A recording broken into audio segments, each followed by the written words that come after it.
My name is Woodie Landeros. And I'm Joseph Landeros.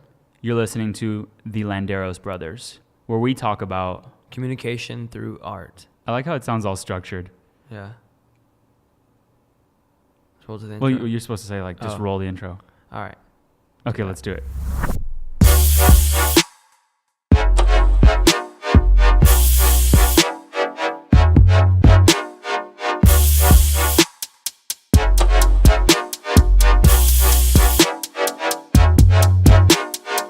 So today's topic is art therapy, art by means of therapy. And before we start anything, I kind of just wanted to read off of Google what art therapy is. And it says, as with most any therapy, art as therapy is generally used as a treatment for something, usually as a way to improve one's emotional state or mental well-being. So let's get right into it. Do you have anything you want to start out with? Well, right off the bat, if you guys noticed our introduction, I made that beat. Just a little bit of shout out to myself. But afterwards, yeah, I can see this pretty common within everyday life, just especially with social media and everything expanding with expression. Everyone's becoming more involved in this thing called art. I can definitely see how people are being more drawn to it as a form of therapy.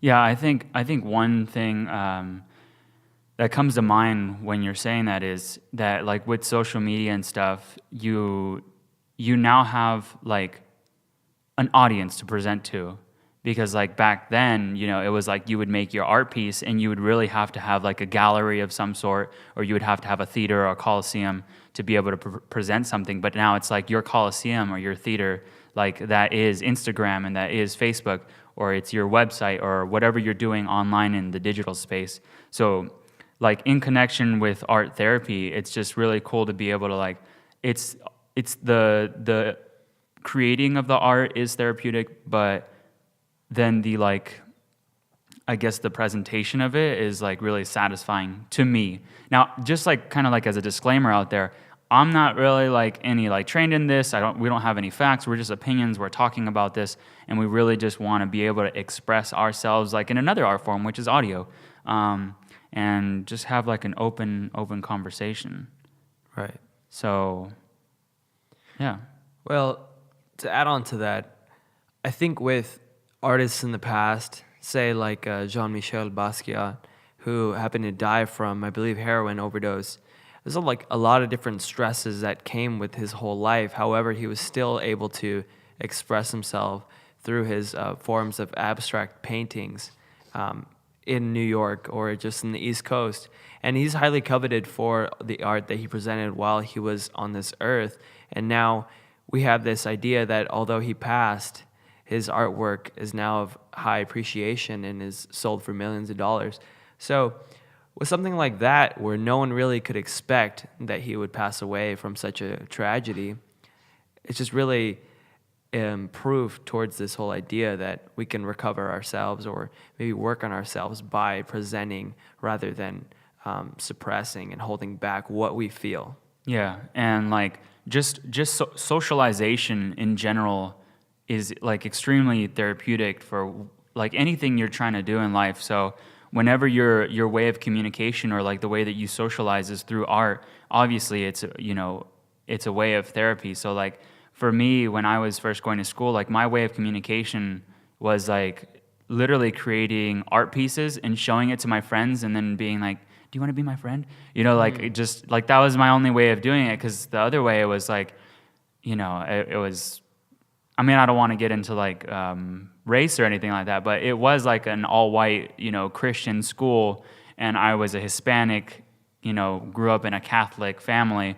So it's like, my only way of like connecting with people was really through like art. So like for me, the socialization aspect of it too was the therapy for me. Like having friends, obviously, and having people around you really like helps you a lot in like just general socialization skills. So for me, like art, that's always been my connection with like the world or like the universe. Is like, I might not be able to speak your language, I might not be able to like walk your walk, but I sure can draw you a picture that you can look at, and you will see my emotions and not my color or not my face or not not who I am.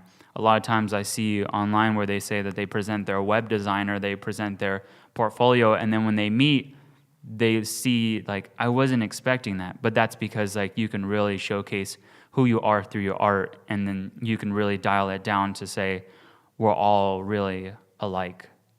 Right. Yeah, I definitely agree with what you're saying. Even with myself growing up and kind of finding my voice in fashion. If you guys don't know already, I'm going to be studying fashion design at FITM next year. And I'm also learning fashion design right now in my high school, as well as dabbling in a little bit of editing through with you know, teaching me and stuff like that.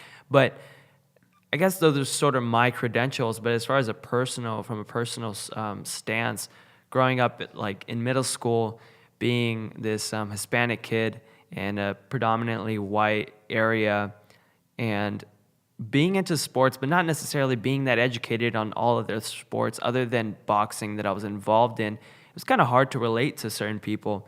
But I think that throughout that confusion, I was able to find my voice and my style, and able to just express or be able to elaborate on this idea of being an individual rather than being just another follower. And I think that's where a lot of people go wrong. Like that is really the number one thing that I was fearful for, say back in those years, was okay, the social media thing's coming about, but with cyberbullying being into place and so many different things like that coming about, it was just kind of a scary place to be, where should you stand up and be this person, or should you really just kind of go under the radar and just be, like I said, sort of a follower? Yeah. It's scary. Yeah, no, yeah, like that connects with, like, when I was first kind of making art, like, obviously, like, if you search up me from, like, 2017 to 1995, since the day I was born, which, today's my birthday. I'll just throw that out there. I'm just going to throw that out there. But, yeah, so, like before that time, I always, like, created art, but I was afraid of the expressing part, or I was afraid of the, like, presentation portion of it, because I thought that people were going to judge the way that, like, because, like, when you see an art piece, you see the final product, and, like, that's what a person's going to judge you on. But what I was afraid is that they were going to grab that art piece and, like, dial it down and see what I was going through, and, like, a lot of times it's like I felt really, like, either, like, really sad about this project, or I was going through this, I was going through that. So I was like, what if they judge me on the way that, like, I'm feeling, or the way that I'm, like, expressing myself? But at the end of the day, it's like a skateboard painted on, or it's like a film, like, edited. So, like, it just, like, because I wasn't doing the talking portion of it, there was really no way of, like, grabbing that and, you know, being able to, like, judge a person on it, which at the end of the day, that sort of judgment portion doesn't really matter. But yeah, so that's kind of, I mean, I don't even know where I was going with that, but I guess just being able to freely express. Yeah. And if it means, like, not even using social media, I would say just, like, still do it. Like, just it's more so like the creational portion of it as opposed to the presentational portion of it. And I think, like, one of the biggest individual that you should really present to is the person in the mirror. Like, if you are happy with your art, and if you are, like, content with what you've created, then, like, yeah, just, like, hang out and, you know, like, appreciate it and just leave it and file it and just keep on going, like, if that's what you need to do. And, you know, if the time comes and you're ready to present, then go ahead and present. But, yeah. Yeah, to further add on to that, just the other day I remember being asked what was my inspiration for one of my outfits. And although it was just such a small and pretty insignificant question to maybe the masses, you know, like, why did you wear this today? I felt myself, as I was expressing, you know, the reasoning behind why I chose these different pieces, there was a knot growing in my throat. I couldn't really explain it, because whenever I'm, say, presenting to different schools, or I'm speaking to the youth in different areas of the world, I don't have that fear. I don't have that sense of vulnerability. It almost feels actually the opposite. I feel free. I feel almost lost in what I was going to say, or what I'm going to say from the next seconds ahead of me. And in that case, I was really stuck and almost frozen in fear that perhaps I'm not gonna be able to fully convey why I chose that outfit properly. Yeah. And it was just, I got really frozen, and it was actually really hard for me to just even get that out because of how much passion I've put into this world of fashion. And I think that's also where a trained professional, like a arts therapist, will like be able to come in and analyze and like be able to explain to you like what's going on and then be able to build upon that. Now, I'm not really that, like I said, that educated. I don't want to grab any sound bites and like have it pulled against me. So like I just want to say that that is like an opinion. But one thing that I was able to actually see this weekend is I went out with a organization called Generation J, and they went out to is it Loyola Marymount University? It's LMU. That's what it is. They went out to LMU with Dr. Jackson, and she made this project called Pieces of Me, healing through. It's pretty much just like healing through an arts project. So they brought a bunch of young women that use a bunch of like I guess like paper, like color paper, like scraps, like so that they can cut it up. And what they were going to do is they were going to make a mosaic of themselves. And then after they talked about what they felt, why they put certain things, why they chose this first. So one of the young girls like shaped out their lips first, and then another one shaped out their eyes. And surprisingly, that same girl that shaped out the eyes made blue eyes, but her eyes were brown. And then she told us, like that's how I see myself. And so it was very interesting for the art therapist to be able to like, use all of her skills to be able to digest it down and say like, okay, how can we like where can we grow in their arts, and where can we show them that they can express themselves through art and they can be able to grow. And like just like let's say if one of these young women went through something like at home and they were taught stay quiet, what happens in the home stays in the home, pretty much just like shut up. Then they can express themselves through art, and they can go to the community and they can practice that sort of like speaking through art, and then speaking through also like their voice or through their videos and be able to make positive out of it. So I thought it was a really interesting project, and I thought it was like it just made me feel like what type of arts therapy have we went through without even like knowing it. And I wish I would have had an arts therapist. I think that I would have excelled a lot more in school if I would have had an arts therapist, like a trained arts therapist, to be able to guide me through like my emotions as a child, like just constantly expressing in art as opposed to diving into education too much. right. Because I educated myself through arts, not through like a textbook form or quote unquote textbook. But Yeah, and it was astonishing. I loved watching the little that sounds girls. really It's cool. crazy. I wish I was involved in something like that, or had that opportunity, like as you're saying. I think that the current system of counseling in schools, whether it be in elementary school, middle school, or high school, I think it's pretty underappreciated, but at the same time, also kind of out of the way of students. Is kind of offered, but not necessarily promoted as much as maybe it should be. And I think that a lot of issues can be prevented by having just a conversation, say such as this, or having a good parent or a role model around in life. And I think that's something I'm really grateful for, having good parenting and having someone, say even like my siblings, to be able to just talk to. And many people don't actually have that. Yeah, shout out to Mama and Papa. Yep. And then shout out to the young ones, Landeros family. It's a big But yeah, one. like, man, it's crazy. It's crazy because, somebody could be going through, let's say something like really, really sensitive, like rape or abuse. And then what they're taught is like, hear no, see no, say no, or whatever that is. And if you see something and you don't say something, then the next person can't hear it, and then they can't help you. So like those things, like people should really practice like to freely express themselves without fear of judgment or fear of failure or fear of loss or any of those things, like just create without like the critic running your pencil. More so like let your imagination run the pencil, not the critic run the pencil. Right. Yeah. So I mean, it's such a handful. It's like it is.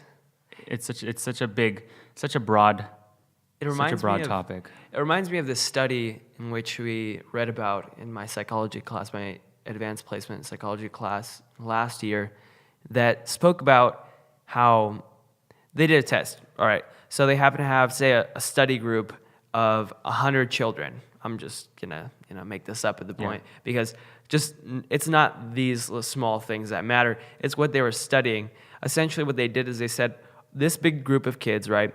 They're gonna draw a tree and a house.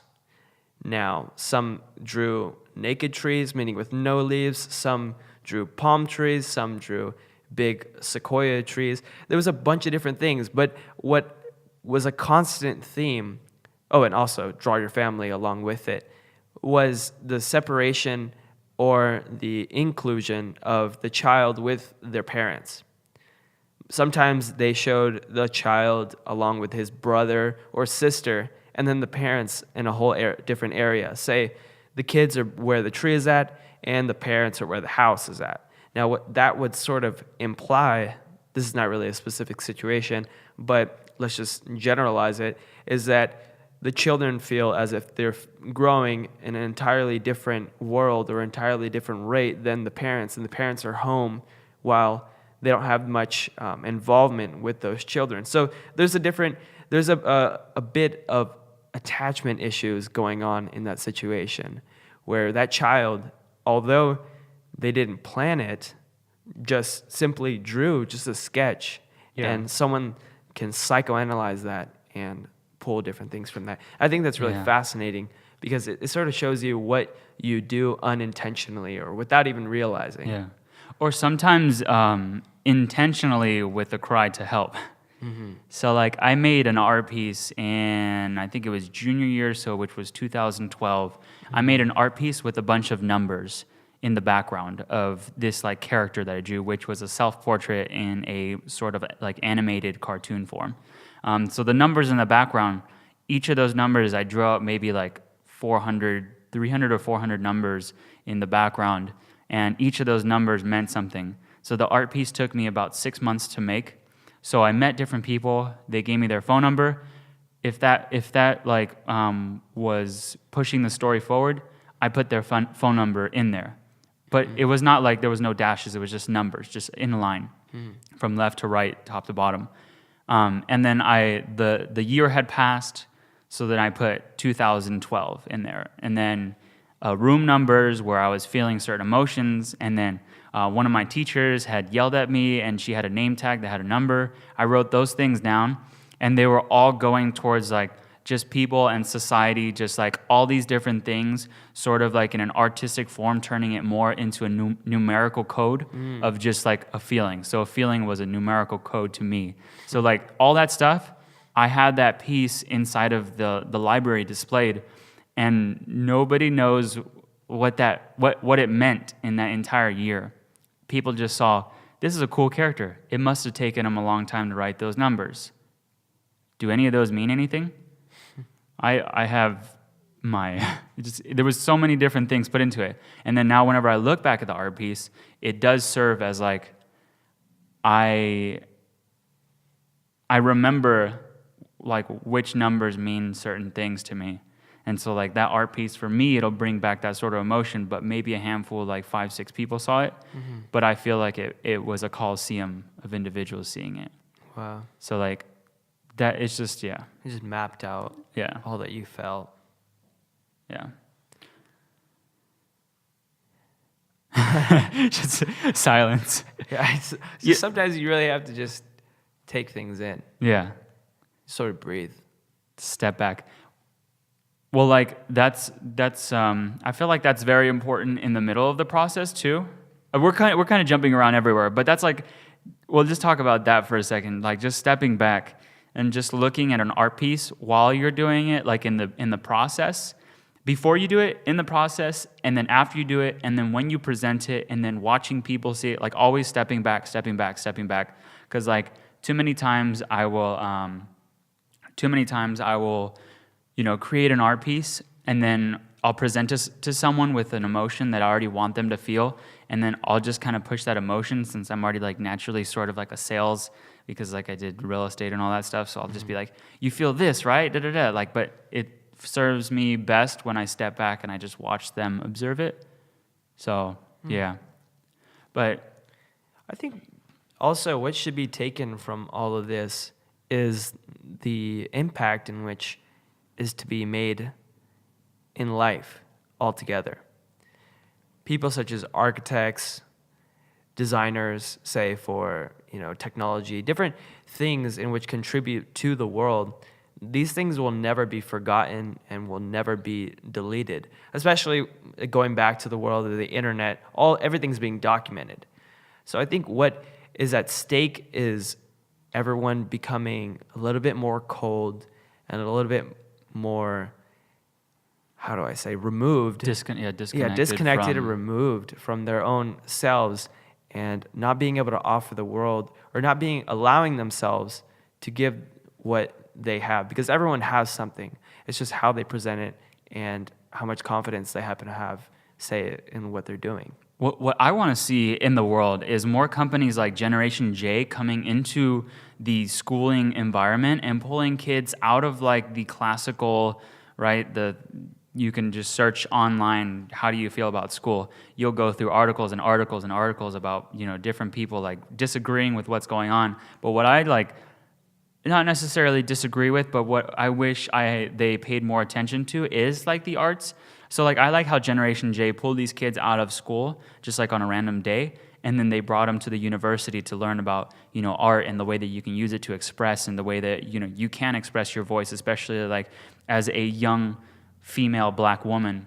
And like it's just amazing that they did that, and I hope that like as companies we constantly challenge ourselves to be able to push that into our school communities.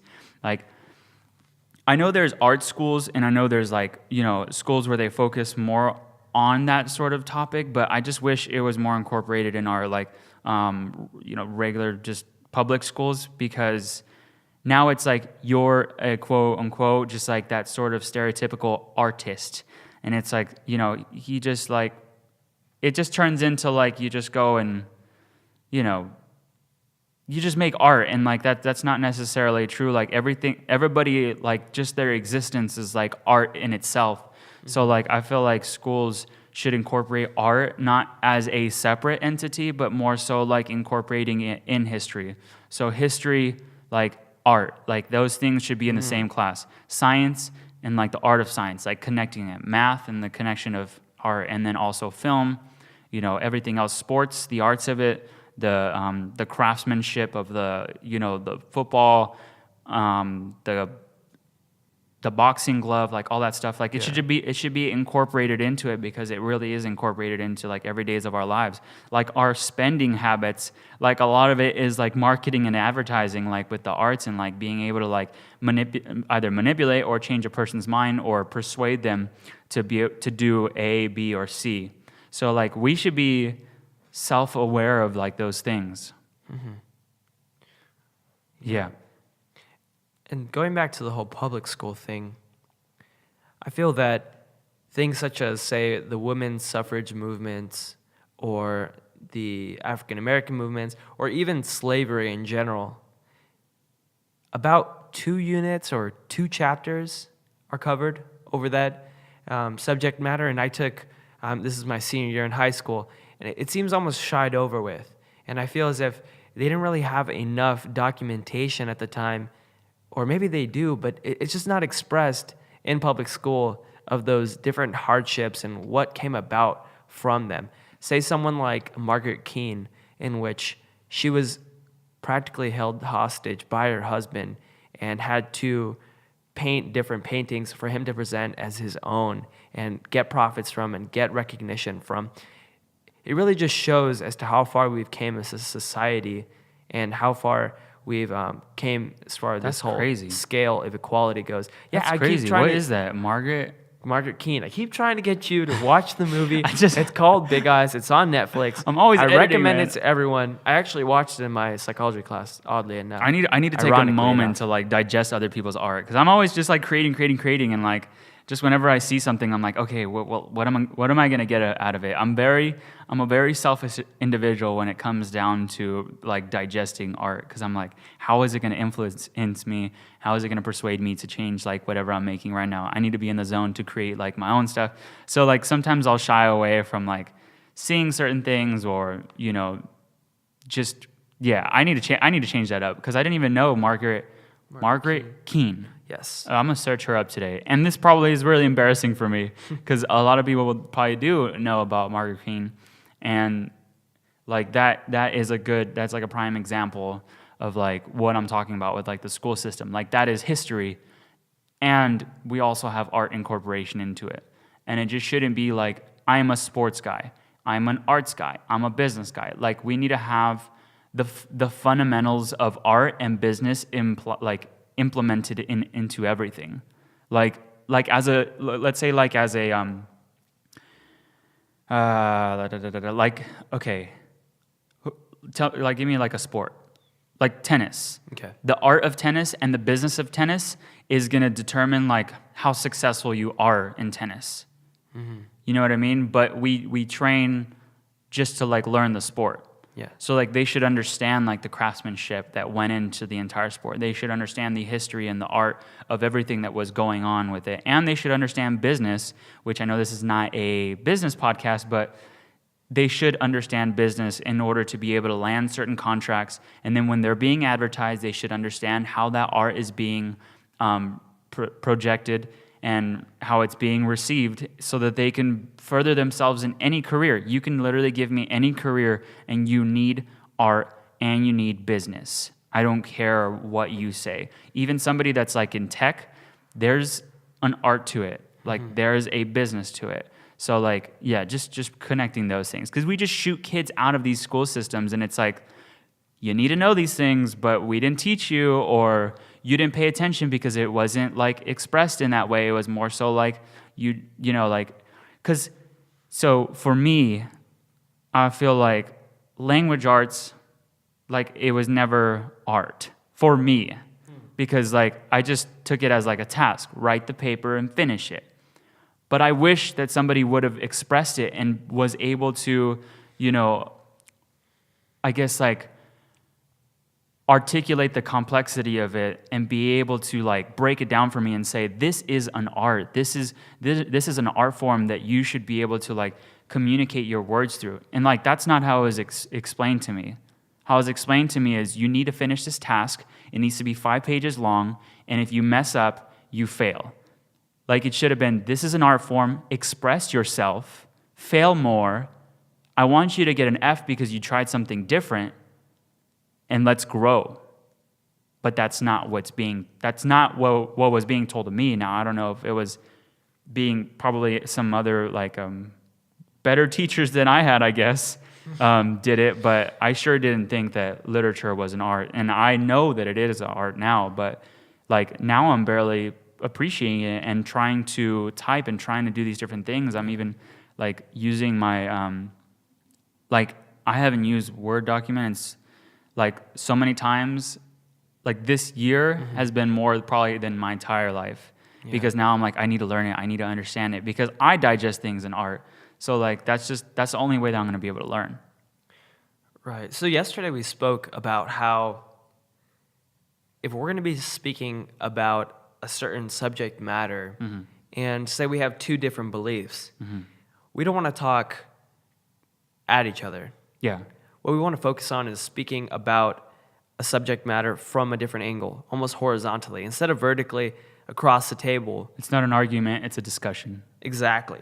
So to end out what we're speaking about, it's not your fault. Say you've happened to have, different relations with, say, literature or different forms of art. An estimated 3.1 million adolescents from the ages of 12 to 17 in the U.S. have had at least one major depressive episode since And this study comes from 2016. And what that also shows is that only 19% of these teenagers actually received mental health or care from a professional. So I think what that really just proves is that while curriculum or different standards are changing over time, art perhaps is the option or the best option to help us get out of these different suffering moments.